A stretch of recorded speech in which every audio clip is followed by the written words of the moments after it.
அஸ்ஸலாமு அலைக்கும் வரஹ்மத்துல்லாஹி வபரகாத்துஹு. தினமும் ஒரு ஹதீஸ்.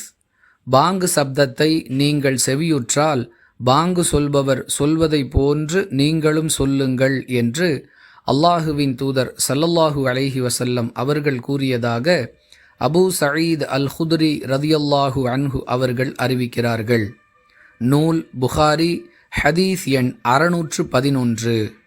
மற்றொரு அறிவிப்பில் பாங்கு சொல்பவர் ஹய்யா அலஸ் ஸலாஹ், ஹய்யா அலல் ஃபலாஹ் என்ற வாசகங்களை சொல்லும் பொழுது லா ஹவுல வலா குவத இல்லா பில்லாஹ், அதாவது நன்மையை செய்வதாக இருந்தாலும் தீமையை விட்டு விலகுவதாக இருந்தாலும் அல்லாஹுடைய உதவி இல்லாமல் நம்மால் செய்ய முடியாது என்ற கருத்தில் இந்த வாசகங்களை நீங்கள் சொல்லுங்கள் என்று அல்லாஹுவின் தூதர் ஸல்லல்லாஹு அலைஹி வஸல்லம் அவர்கள் கூறியதாக உமர் ரதியல்லாஹு அன்ஹு அவர்கள் அறிவிக்கிறார்கள்.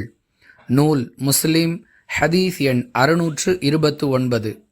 அன்பிற்குரிய அல்லாஹுவின் நல்லடியார்களே, பாங்கு சப்தத்தை கேட்பவர் அந்த பாங்கிற்கு பதில் சொல்ல வேண்டும் என்பது இந்த 2 ஹதீஸுகளும் நமக்கு சொல்லக்கூடிய பாடம்.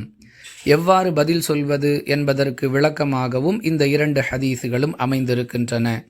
பாங்கு சொல்பவர் எந்த வாசகத்தை சொல்லுகிறாரோ அதையே நாம் திருப்பி சொன்னாலும் பாங்கிற்கு பதில் சொன்ன நன்மையை பெற்றுக்கொள்ளலாம். மாறாக ஹய்யா அலஸ் ஸலாஹ், ஹய்யா அலல் ஃபலாஹ் என்ற வாசகங்களுக்கு லா ஹவுல வலா குவத இல்லா பில்லாஹ் என்று சொல்லுவதும் பாங்கிற்கு பதில் சொல்லக்கூடிய மற்றொரு வகை என்பதை முஸ்லீமில் இடம்பெறக்கூடிய ஹதீஸ் நமக்கு தெளிவுபடுத்துகிறது. யாருக்கு எது இயலுமோ அந்த வகையில் பாங்கிற்கு பதில் சொல்ல வேண்டும். மற்றபடி சாப்பிட்டு கொண்டிருப்பவர் பாங்கு சப்தத்தை கேட்டால் சாப்பிடுவதை நிறுத்திவிட வேண்டும். குழந்தைக்கு பாலூட்டி கொண்டிருப்பவர் அதை அப்படியே நிறுத்திவிட வேண்டும்.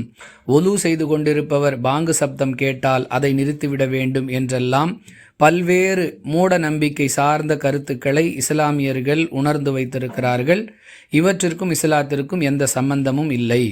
பாங்கு சப்தத்தை கேட்பவர் பாங்கிற்கு பதில் சொல்ல வேண்டும் என்பதே இஸ்லாம் நமக்கு சொல்லக்கூடிய பாடம். வாஹிரு தஅவானா அனில் ஹம்துலில்லாஹி ரப்பில் ஆலமீன். அஸ்ஸலாமு அலைக்கும் வரஹ்மத்துல்லாஹி வபரகாத்துஹு.